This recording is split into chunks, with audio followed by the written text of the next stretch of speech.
The homeless man saved the old man's life in 3 seconds, but what he whispered afterward would destroy a medical empire worth billions.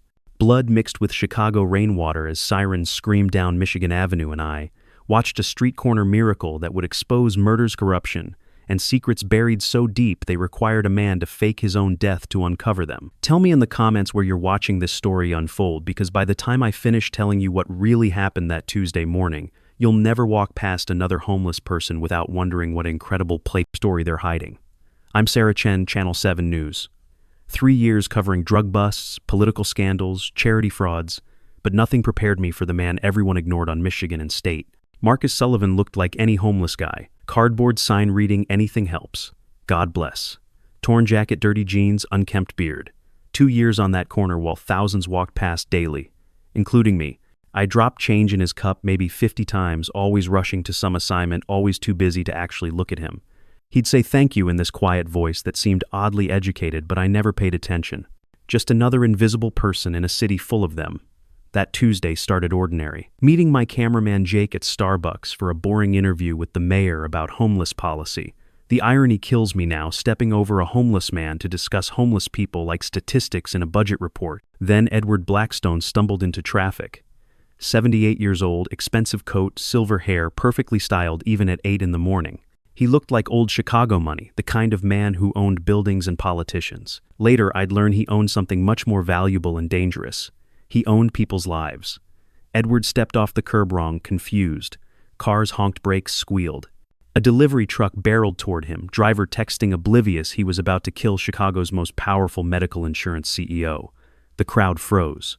That moment when everyone realizes they're about to witness a tragedy but nobody moves to stop it. Phones came out to record instead of helping. Classic modern America. Except Marcus moved. Not rushed, not panicked. Smooth, calculated movement. 3 seconds. 20 feet of street grabbed, Edward pulled him clear. Both men hit pavement hard. That's when everything got weird. Edward's head cracked against the asphalt, blood everywhere. Any normal person would panic, scream for help, maybe try to stop the bleeding with their shirt. Marcus did something completely different. He started performing what looked like professional medical triage, checking pulse points with 2 fingers on the carotid artery, testing pupil response with a small flashlight he somehow produced from his jacket, moving Edward's arms and legs, checking for spinal injuries, all while giving rapid-fire instructions to the growing crowd. You call 911. You get that jacket for his head. You stop traffic from that direction. People obeyed him instantly. Something in his voice commanded respect, despite his appearance. The authority of someone used to making life or death decisions in high-pressure situations. When paramedics arrived 4 minutes later, Marcus briefed them like a colleague. Possible subdural hematoma, signs of shock pupils, responsive but sluggish, no apparent spinal trauma, pulse steady at 92. Medical terminology rolling off his tongue like he'd spent years in emergency rooms. The paramedics didn't push him away. They listened, took notes, treated him as a medical professional. I watched this interaction with growing confusion. Homeless people don't usually know words like subdural hematoma. As they loaded Edward onto the stretcher, the old man regained consciousness. His eyes found Marcus immediately, with unmistakable recognition and something that looked like terror. Dr. Sullivan, Edward whispered, barely audible over street noise. "You're supposed to be dead." Marcus went white as hospital sheets. His eyes darted around the crowd like he was calculating escape routes. When his gaze met mine, I saw raw fear. Not the fear of someone embarrassed to be caught helping, but the fear of someone whose carefully constructed identity had just been shattered in front of witnesses. The ambulance left with Edward inside. The crowd dispersed, already posting homeless hero videos on social media. But Marcus wasn't enjoying his 15 minutes of fame. He was packing his few belongings with hands that shook just enough to notice if you were paying attention. That's when I made the decision that would change everything. Instead of going to my mayor interview, I followed him. Marcus walked like someone being hunted. Quick glances over his shoulder, route changes every few blocks, the paranoid navigation of someone with dangerous enemies. He led me through alleys I didn't know existed, past loading docks and abandoned buildings, into Chicago's invisible spaces where society dumps people it doesn't want to see. We ended up in an old warehouse district. Marcus disappeared through a door that looked sealed but opened when he pulled aside plywood. Warm light spilled out, along with voices and medical supply smells. I followed him inside and discovered something that shattered every assumption I'd ever made about homeless people. It was a fully functional medical clinic. Battery-powered lights organized supplies, examination tables made from salvaged materials. 3 patients waited for treatment, a woman with an infected cut, an elderly man coughing blood, a child burning with fever. Marcus washed his hands with surgical precision, then began treating each patient with the skill of someone who'd spent years saving lives in real hospitals. Cleaning wounds, prescribing antibiotics, giving detailed medical advice. The patients looked at him with complete trust, calling him Doc, and discussing symptoms like they'd known him for years. After the last patient left, Marcus finally acknowledged my presence. "Sarah Chen, Channel 7 News," he said, without looking up from organizing medical supplies. "You've been walking past me for 2 years, dropping change and feeling good about yourself for helping the homeless." I started to defend myself, but he continued. "You want to know why a homeless man knows emergency medicine? You want to know why Edward Blackstone recognized me? You want to know why I'm supposed to be dead?" Marcus sat down on a folding chair, studied my face for a long moment. "Dr. Marcus Sullivan died in a car accident 3 years ago. Officially, but death is sometimes the only way to escape people powerful enough to kill your entire family and make it look like an accident. Edward Blackstone murdered my wife and daughter because I discovered something about his medical insurance empire that could have sent him to prison for life." The warehouse fell silent, except for distant traffic and my own heartbeat. Tomorrow, Sarah Edward Blackstone is going to realize that saving his life was the biggest mistake I could have made. Because now he knows I'm alive and he's going to send people to finish what they started 3 years ago. Marcus stood up, shouldered his medical supplies. "So you have a choice. Go back to your safe job and comfortable apartment and pretend none of this happened. Or help me expose the man who's been murdering patients for profit while hiding behind corporate respectability." Sirens wailed in the distance, getting closer.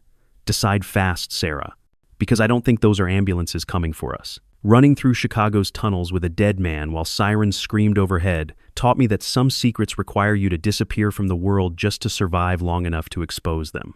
Marcus led me through maintenance passages beneath the city into spaces where Chicago hides infrastructure that keeps millions alive. What he revealed in those shadows would prove Edward Blackstone had constructed a murder machine disguised as healthcare.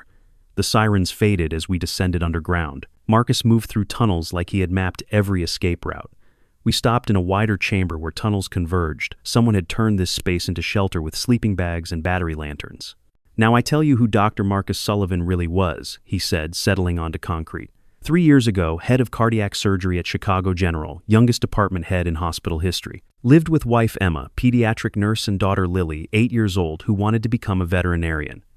Marcus spoke about his former life like reading medical charts, but his voice cracked with emotions that 2 years of street life hadn't frozen. Dr. Sullivan's life ended when patients started dying from cardiac devices supposed to save them.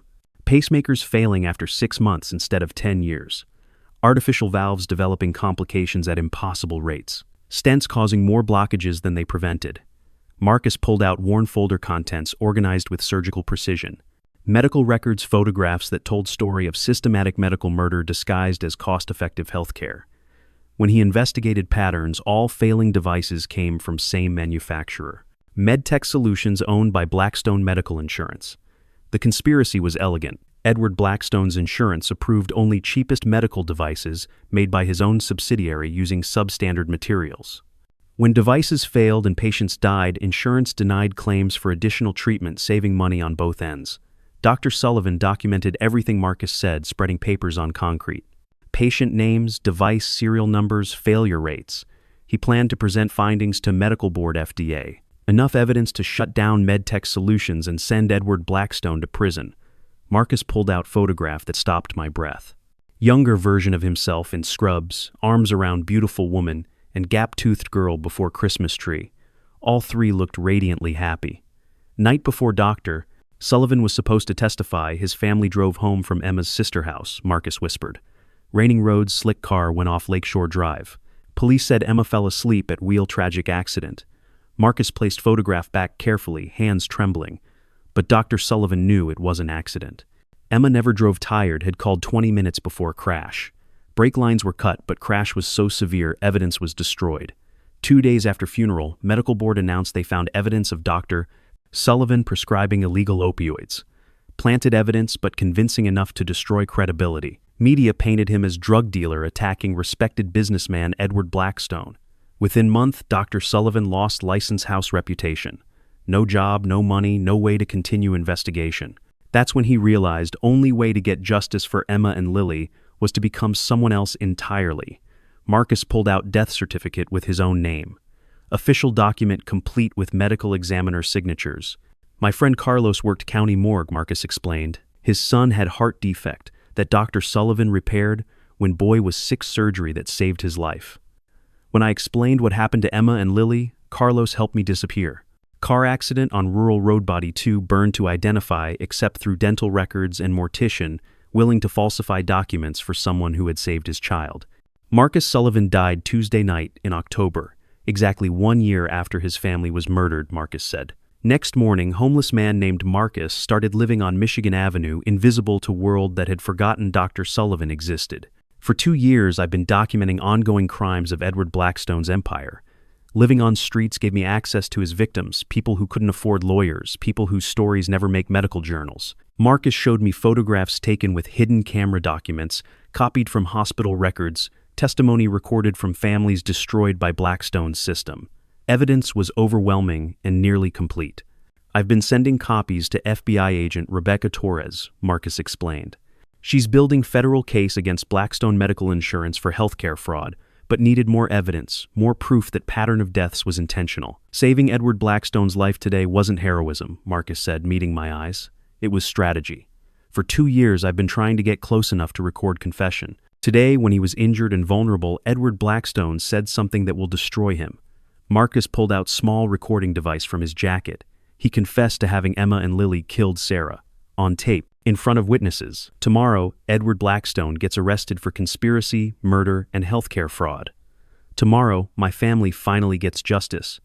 But footsteps echoing from multiple tunnels told us tomorrow might never come. The muzzle flash in tunnel darkness taught me that some empires are built on graves. The men with guns weren't police. They were executioners, sent by a medical mogul who had turned healthcare into mass murder. What we discovered in Edward Blackstone's phone calls would expose his killing machine. The gunshot echoed through concrete tunnels. Marcus grabbed my hand, pulled me deeper into passages. Behind us, voices coordinated with professional precision of people who hunted humans for money. We reached abandoned electrical substation filled with rusted transformers. Marcus pulled aside metal panel revealing hidden space. We crawled into our concrete coffin as flashlight beams swept the room.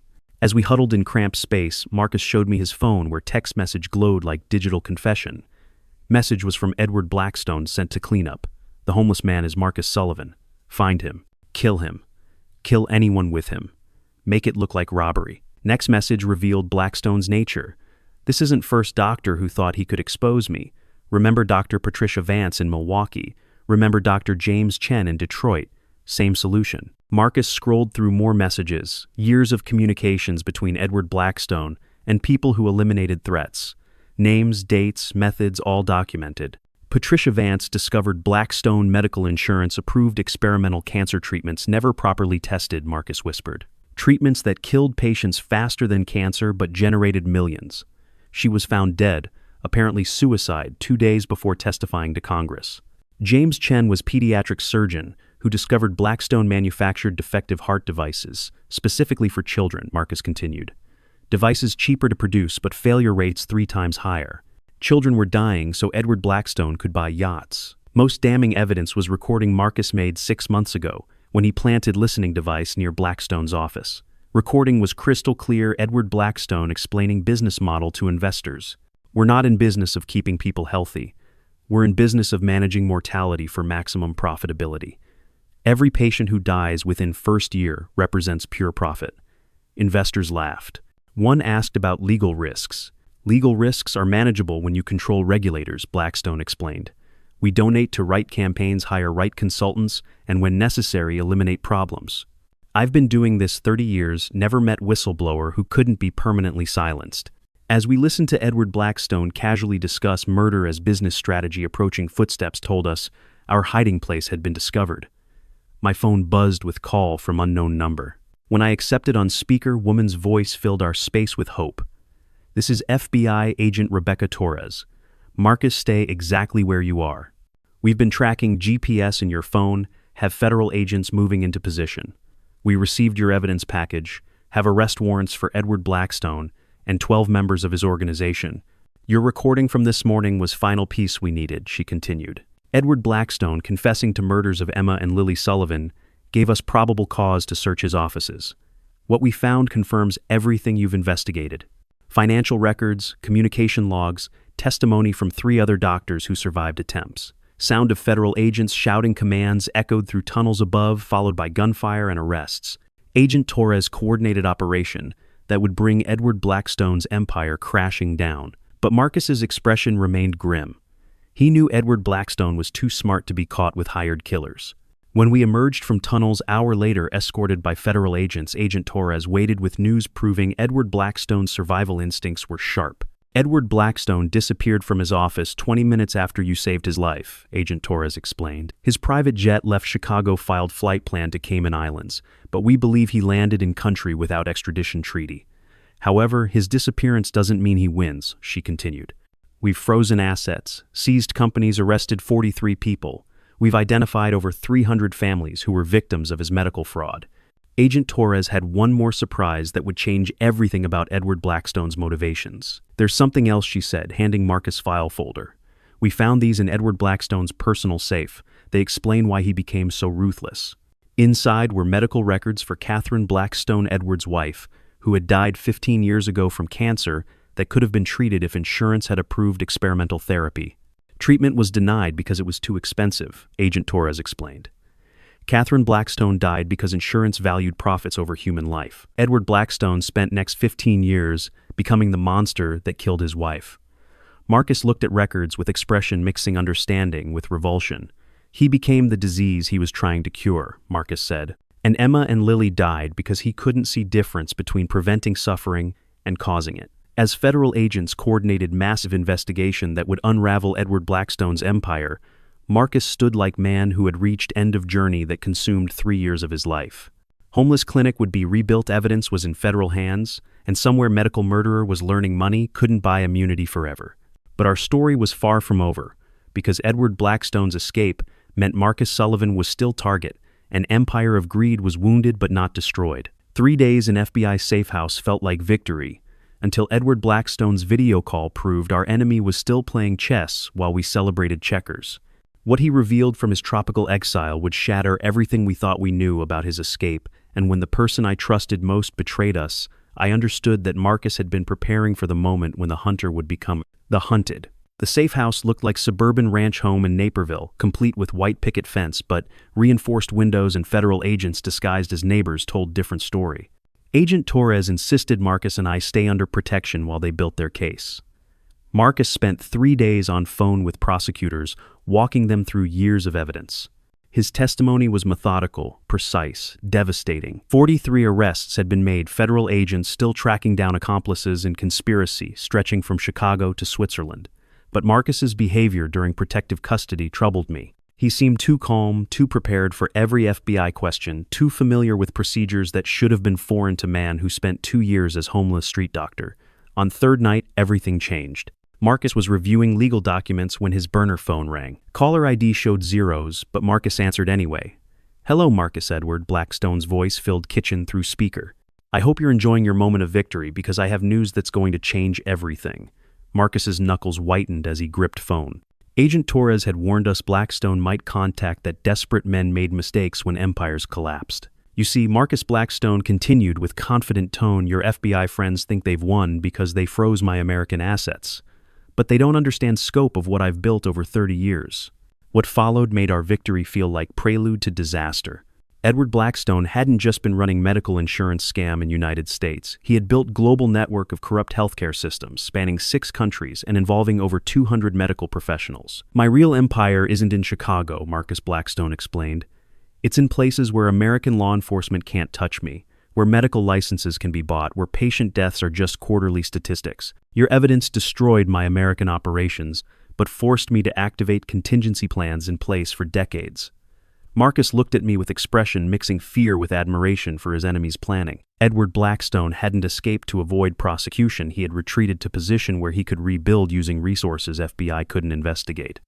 Worst part came when he described his new business model, specifically designed to target people who had helped expose his crimes. "I'm starting new venture," Marcus Blackstone said with enthusiasm.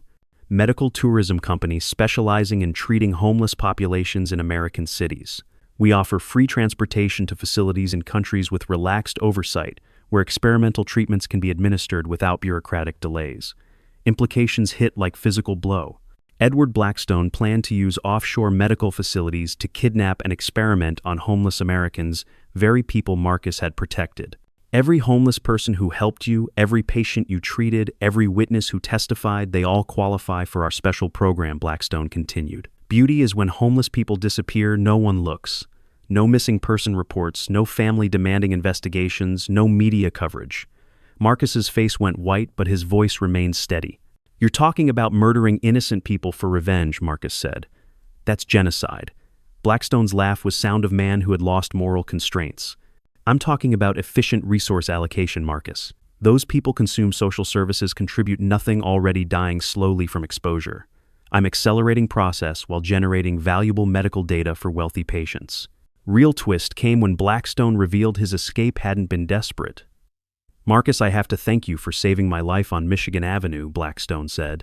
"Because that heart attack wasn't random, it was a result of experimental drug my people put in my coffee for 3 weeks. They planned to kill me and blame natural causes so they could take control without sharing profits." Marcus and I stared in shock. Edward Blackstone's near death had been an assassination attempt by his own employees, and Marcus's rescue had inadvertently saved the life of man now planning mass murder. "Your heroic rescue gave me evidence to eliminate would-be assassins and consolidate control," Blackstone continued. "So in real sense, Marcus, you're responsible for every death my new organization causes, because none would be possible if you hadn't saved my life." That's when we heard car doors slamming outside, followed by voices with foreign accents. Marcus saw a call was still connected, meaning Edward Blackstone was coordinating revenge in real time. Agent Torres ran in with weapon-drawn radio, crackling with reports of unknown vehicles surrounding location. When she saw Marcus's phone, realized our enemy was listening to everything. "He's been tracking us," Agent Torres said. "This call has been reconnaissance." But even as federal agents secured perimeter, Marcus made decision defining everything. Instead of waiting for defensive strategy, he chose offensive, using advantages only street survivor could understand. Sarah Marcus said with intensity, "Edward Blackstone thinks he knows how to hunt homeless people, but he's never been hunted by someone who knows streets better than boardrooms. Time to show him what happens when hunter becomes prey." As federal agents coordinated, and Agent Torres tried protecting victims whose locations were unknown, Marcus began implementing plan he had clearly developed since deciding to fake death 3 years ago. Tonight, we would discover Marcus Sullivan's greatest weapon wasn't evidence against Edward Blackstone's medical empire. It was his understanding of how to disappear into a city that had learned to ignore people it couldn't see. The war between ghost doctor and medical murderer was about to enter its final phase, and only one would survive to tell the story. The abandoned Blackstone Medical Insurance building became our battleground at midnight, its darkened windows reflecting city lights like dead eyes of a medical empire that had fed on human suffering for 3 decades. What Marcus revealed as we prepared for final confrontation would prove some battles can only be won by dragging monsters into light where whole world can see their true faces. And tonight, the ghost doctor would finally put his demons to rest. Marcus had spent 12 hours coordinating with network of homeless allies. I never knew existed people who had been watching and waiting for 3 years, while their street doctor gathered evidence against man who treated their lives like accounting entries. We knew Blackstone would come back to Chicago because his ego wouldn't allow Marcus to have final victory. Agent Torres explained as we positioned cameras throughout empty office building that had once housed administrative heart of his medical murder machine. Our psychological profile suggests he's compulsive about maintaining control and fleeing to Caribbean without confronting Marcus directly. Will eat at him until he makes mistake. That mistake was encrypted message Blackstone sent to Marcus's phone arranging meeting in his old corporate headquarters with arrogance of man who believed wealth and connections made him untouchable even after empire collapsed. But what Blackstone didn't know was Marcus had been waiting 3 years for exactly this confrontation, and every detail had been planned with precision of surgical procedure. Building's lobby felt like mausoleum dedicated to corporate greed, marble floors and crystal chandeliers, testament to profits extracted from human desperation. Portraits of Edward Blackstone, lined walls showing transformation over 30 years, from idealistic young doctor to silver-haired emperor of empire built on graves. Sarah Marcus said as we positioned ourselves in executive conference room where Blackstone had made decisions killing hundreds of patients tonight isn't about revenge anymore. It's about making sure everyone who sees what happens here understands true cost of treating healthcare like business instead of human right. Live stream equipment was hidden throughout room, multiple camera angles that would capture every moment of confrontation with medical murderer who thought he could buy his way out of justice. Every homeless person I treated, every family member of patient who died from his devices, every doctor afraid to speak out, they're all watching tonight, Marcus explained. This isn't just evidence for courtroom, Sarah. This is public trial, where jury consists of everyone who has ever been hurt by medical system Edward Blackstone represents. Blackstone arrived exactly at midnight, accompanied by 2 bodyguards who looked recruited from military special operations.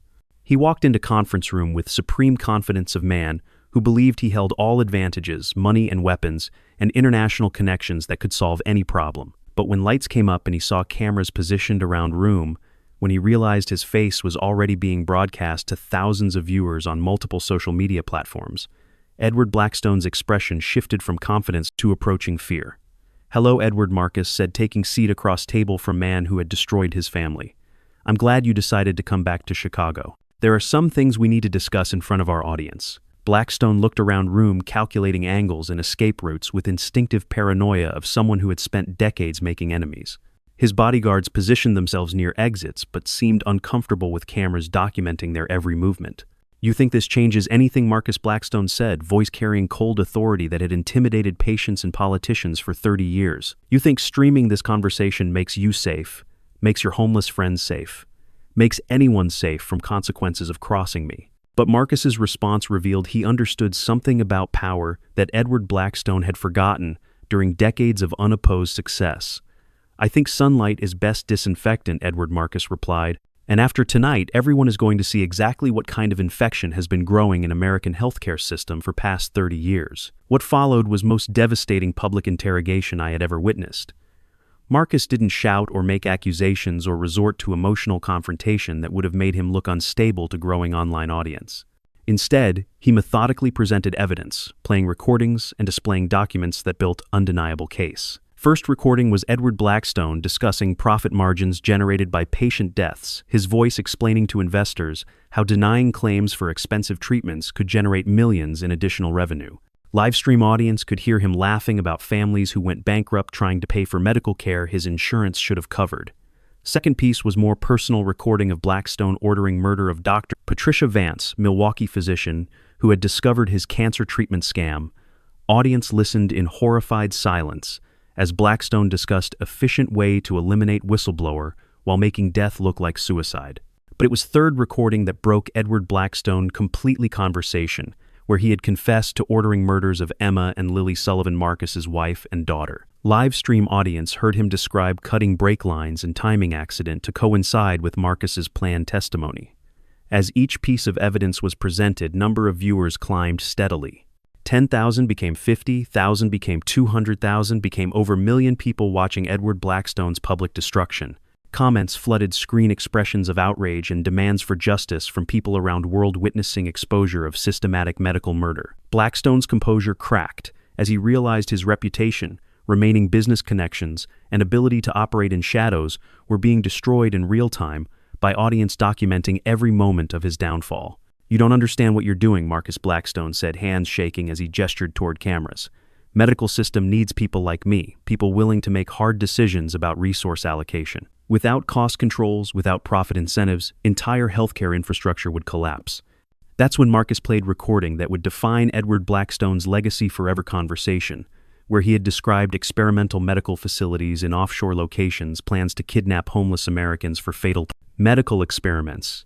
Vision of healthcare system where poor people existed only to generate medical data for wealthy patients. The mask had finally slipped, completely revealing Edward Blackstone as man who had convinced himself some human lives were worthless, that poverty was crime deserving death, that healthcare was privilege to be earned rather than right to be guaranteed. Doors to conference room opened, and FBI agent Rebecca Torres entered with representatives from Interpol and law enforcement agencies from 6 different countries. Edward Blackstone's global medical empire was about to collapse simultaneously on multiple continents. Edward Blackstone's scream echoed through the conference room as 10 million viewers watched him realize his 30-year reign of medical terror was ending in front of a global audience. The livestream comments exploded with names of victim stories from families destroyed by his greed and demands for justice that transcended languages as people witnessed the most public execution of evil social media had ever broadcast. The livestream audience erupted as federal agents placed handcuffs on Edward Blackstone's wrists. Comments flooded the screen, a digital avalanche of rage relief and vindication from people who had been waiting decades to see medical murderers face consequences. But Marcus had saved his most devastating evidence for last, the recording that would ensure Edward Blackstone's name became synonymous with medical evil for generations. "Tell them about the children," Edward Marcus said, voice carrying quiet authority of prosecutor who knows defendant has no defense. "Tell our audience about pediatric devices you manufactured with planned obsolescence pacemakers designed to fail after 6 months, artificial valves that caused more deaths than they prevented." What broke Edward Blackstone wasn't evidence of his crimes, it was realization that his entire life's work was being judged by very people he had spent decades victimizing. The livestream comments filled with names of patients who had died from his devices, stories from families bankrupted by his insurance denials. The number of viewers had climbed past 10 million, making this the most watched livestream in social media history. News networks around the world were picking up the feed, broadcasting Edward Blackstone's confession to audiences who had never heard of Marcus Sullivan. "You want to know the truth," Blackstone screamed, his voice breaking under pressure of public scrutiny. "The truth is that some people matter more than others. The truth is that medical resources are finite and they should go to people who can contribute to society instead of drains on system who produce nothing." The mask had finally slipped completely. The livestream audience was witnessing public confession of medical murderer who had hidden behind corporate respectability for 30 years, a man who had convinced himself that some human lives were worthless. Agent Torres stepped forward with international arrest warrants coordinated across 6 countries. Edward Blackstone's global medical empire was collapsing simultaneously on multiple continents, and there was nowhere left to run. Edward Blackstone Agent Torres announced for benefit of livestream audience, "You are under arrest for conspiracy to commit murder, healthcare fraud, human trafficking, and crimes against humanity. You have right to remain silent, but I suspect our audience would prefer to hear you explain 30 years of systematic murder." As federal agents read Edward Blackstone, his rights to livestream comments became a memorial wall for his victims. Families shared photographs of loved ones who had died from defective medical devices.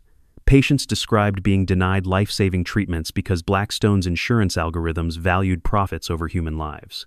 But for Marcus Sullivan, watching his family's killer being arrested in front of 10 million witnesses wasn't end of his story. It was beginning of his transformation from ghost doctor back into healer. He had always been meant to be. The live stream had become more than evidence of Edward Blackstone's crimes. It had become proof that transparency could defeat corruption, that ordinary people armed with truth could bring down empires built on lies.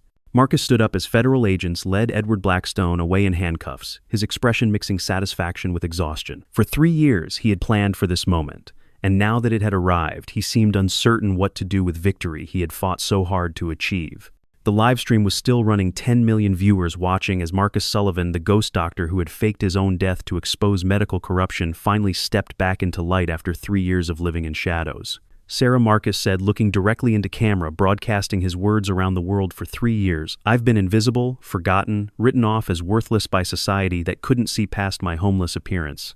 But tonight proved that sometimes the people you step over on street corners are exactly the ones who can save you all." He paused, looking at spot where Edward Blackstone had been sitting. "Emma and Lily," he whispered, barely audible to livestream audience that had fallen silent. "I kept my promise. The man who killed you will never hurt another family. The system that failed us will be better for others." The livestream ended with Marcus walking out of Blackstone Medical Insurance Building for final time, leaving behind empire of greed that had collapsed under weight of its own evil. But his work wasn't finished, because exposing corruption was only first step toward healing the medical system that Edward Blackstone had poisoned. As news of Edward Blackstone's arrest spread around the world as congressional hearings were scheduled and regulatory investigations launched, Marcus Sullivan began planning next chapter of his life as healer rather than hunter. The ghost doctor had returned from the dead, and this time he planned to stay in the light. 6 months after Edward Blackstone's empire collapsed in front of 10 million witnesses, I stood on the same corner of Michigan Avenue where this story began, watching Marcus Sullivan save lives again, but this time he wasn't hiding. In shadows of homelessness, he was standing in light as the doctor he had always been meant to be. The mobile medical clinic bore his name in clean blue letters, and patients waiting in line weren't just forgotten homeless anymore. They were families and workers who had discovered that sometimes best healthcare comes from someone who understands what it means to lose everything and find hope again. The transformation of Marcus Sullivan from ghost doctor back to healer hadn't happened overnight. Weeks following Edward Blackstone's arrest had been filled with legal proceedings, media interviews, and slow process of rebuilding life shattered 3 years earlier. But watching him work in mobile clinic, seeing way patients looked at him with trust instead of pity, I knew Marcus had found something more valuable than revenge. He had found redemption. The mobile clinic was a 40-foot medical trailer donated by a coalition of Chicago hospitals who wanted to support doctors whose courage had exposed systematic corruption in their industry. Inside, it looked like a small emergency room, complete with examination tables, diagnostic equipment, and pharmacy, stocked with medications Marcus could prescribe legally for first time in 3 years. But most important feature wasn't medical equipment, it was sign hanging above entrance that read, "Free healthcare, everyone deserves healing," and below that in smaller letters, "In memory of Emma and Lily Sullivan who believed medicine should serve all people." Marcus had been offered positions at several prestigious hospitals, job opportunities that would have restored his reputation and provided career success most doctors could only dream about. But he had turned them all down, choosing instead to serve community that had protected him during years of exile from mainstream medicine. "Doctor," Sullivan's voice called out as Marcus finished examining an elderly woman who had been living in her car since eviction 3 months earlier. Voice belonged to Maria Santos, woman whose infected arm Marcus had treated in underground clinic the night I first followed him into world of Chicago's invisible population. Maria looked completely different now, face healthy and bright clothes, clean and professional. She worked as medical assistant in mobile clinic, having completed certification program Marcus helped arrange through partnership with Malcolm X Community College. "Agent Torres from FBI is here to see you," Maria said, gesturing toward woman in business suit waiting near clinic's entrance. She says she has news about international cases. Agent Rebecca Torres had become familiar presence in our lives over past 6 months, coordinating with law enforcement agencies around world as they dismantled global network Edward Blackstone had built over 3 decades. Marcus Agent Torres said, walking up to where he was organizing medical supplies. "I have news that will interest both you and Sarah. Edward Blackstone died in federal custody this morning." Words hung in air like medical diagnosis that changes everything about patient's prognosis. Marcus stopped what he was doing and looked at Agent Torres with expression mixing surprise with something approaching relief. "Heart attack," Agent Torres continued. Apparently stress of facing multiple life sentences in several different countries was more than his cardiovascular system could handle. Irony wasn't lost on medical staff who tried to save him using same cardiac devices his companies had manufactured with planned obsolescence. Marcus was quiet for a long moment, processing news that his family's killer would never face trial, never serve prison sentence that justice demanded, never experience suffering he had inflicted on hundreds of families. But when Marcus finally spoke, his response revealed how completely he had transformed from man seeking revenge into healer, focused on preventing future suffering. "I hope he found some peace at the end," Marcus said, and I could see from Agent Torres's expression this wasn't response she had expected.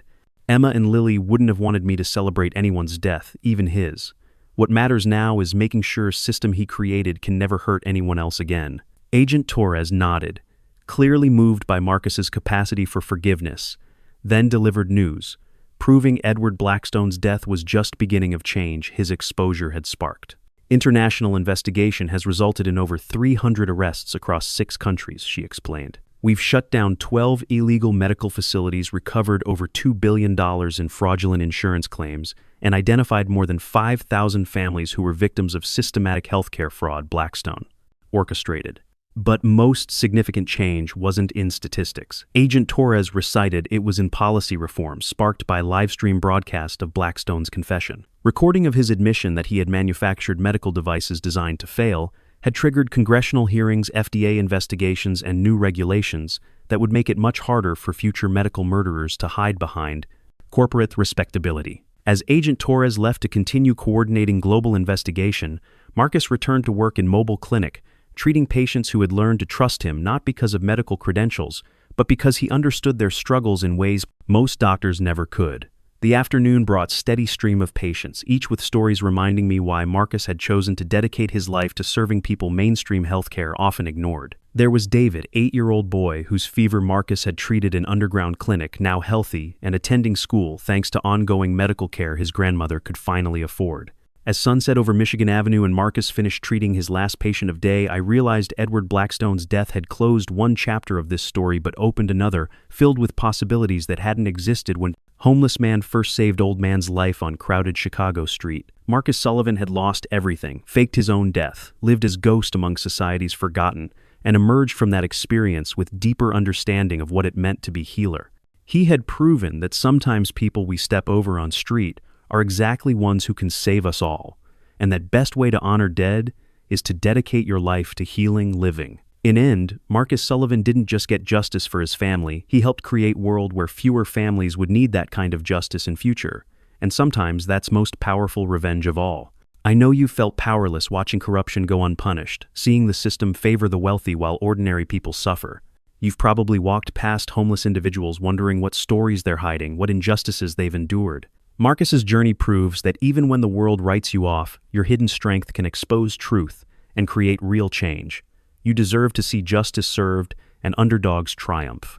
If this story moved you, if you believe everyone deserves healing and second chances, hit that like button and subscribe to Homeless Stories for more tales where courage defeats corruption and hope conquers despair.